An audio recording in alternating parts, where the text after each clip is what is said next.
Morning guys! Hello! Welcome back sa ating channel. I'm Daisy Treat at ayan, meron tayong vlog for today's video. Ang pagbisita natin dito sa Bethel Transit or tinatawag nilang Strathcona County. So dahil first time natin dito, parang nasa ibang lugar tayo at pati nga yung mga bus signage nila, ayan, high-tech. Unlike sa Milods, ganito lang. O, diba, ang laki ng difference. So, ang main goal natin ngayong araw ay sumakay ng double-decker na bus dito nga sa Bethel Transit. At ngayon nga ay matitest natin or may experience natin sumakay mismo sa loob ng double-decker na bus na nakikita ko lang dati siya sa Hong Kong, sa New York, and then nung napunta kami ng Vancouver, ayan, nakakita rin kami ng double-decker na bus. Pero never ko pa siya na-experience. So, for today's video, ayan, samahan nyo ako. Ma-experience natin ang sumakay sa double-decker na bus. So, bago yan, nagpa-load muna ako ng bus card ko kasi mauubos na siya. Ayan, pares lang naman yung machine nila dito sa compare sa Millwood. So, ayan. So, ayan, this is the moment of truth. So, bali yung rate niya ay pares lang din naman dito sa Edmonton. Compare dun sa napuntahan ko sa Spruce Grove, yung pamasahe niya ay $650. So, thank God, hindi naman masyadong mahal yung pamasahe dito sa double-decker na bus. So, same pamasahe lang din. So, sa makatuwid, $3 pa rin siya. Ayan, pasensya na sa camera kasi nag-tap ako ng aking card. So, ayan, paakyat na ako. Ayan, may pahagdan. Dalamang double-decker na double-decker ang dating niya. So, yan ang papasok, talagang kakaiba yung feeling na parang ang taas mo. Hindi naman sinabing mayabang ka. Ang taas lang ng feeling mo na ang tangkad mo, ang tangkad. Diba? At sakto nga dahil walang people. Ayan. Walang tao. Oh, so, nakabahan ako. Nandito ako sa taas. Ano kaya kung aalog-alog? Oh my God. So, bali, ito papunta na to ng hindi. Capilano. Tapos sa Capilano, sakay pa ako ng Millwood. Nakabahan ako. First time. Hindi tayo sa unahan.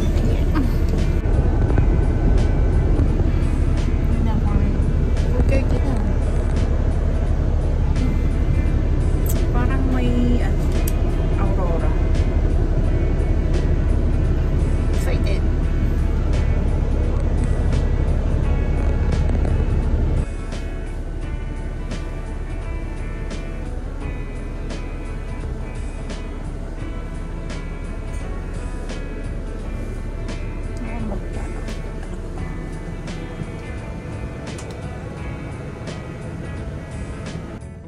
So, yan nga, wala nga katao-tao. Ako nga lang yung nag-iisang umakyat dito.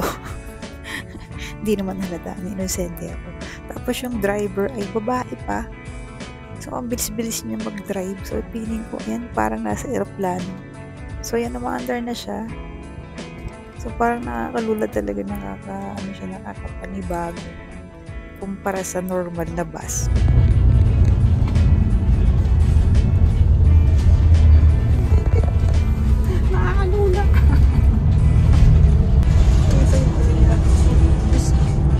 Pambilis.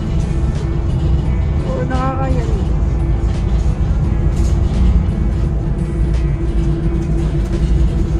Pambilis niya.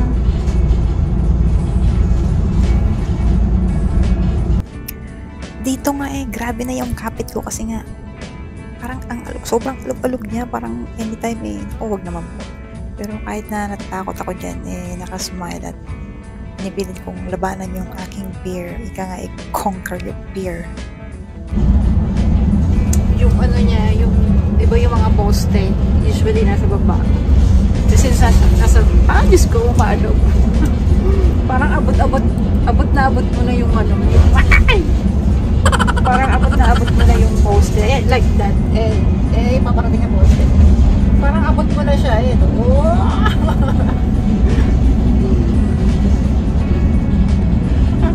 Diyos ko, Lord.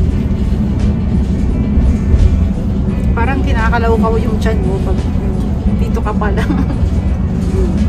Matagal ko nang gustong gawin to, nung ano pa, nung summer pa, ayan. May mga snow na ngayon, kung mapapansin nyo, may snow na ngayon.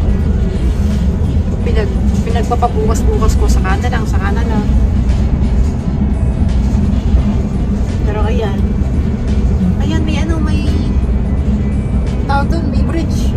Parang abot kamay mo na siya.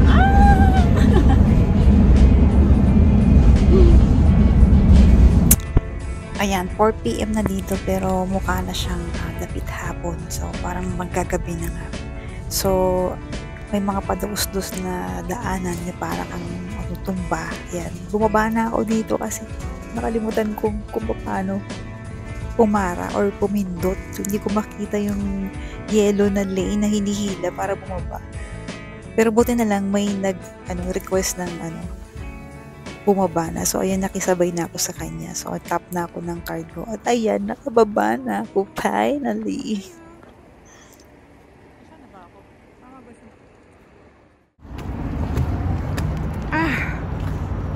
So, ito na yung dito na ako dinala ni Google. Pamil Woods na to. So, maghihintay tayo ng trend dito. Yan ay papuntang downtown. So, yung bali yung next na darating dito ay Pamil Woods na. O, diba? Paiba-iba kasi yung suggestion ni Google. Kanina, bus yung sinasuggest niya. So, much better na dito sa Balay. Ayan, nakababa na ako dun sa double-decker na bus. So, ayan. Mission accomplished. Kasi matagal ko nang pinaplano talagang sumakay doon. Pero ayan, parang gabi na nga siya. Pero 4 PM pa lang ng hapon. So, thank God, dito ako dinala ni Google kasi diretso na to sa Mill Woods.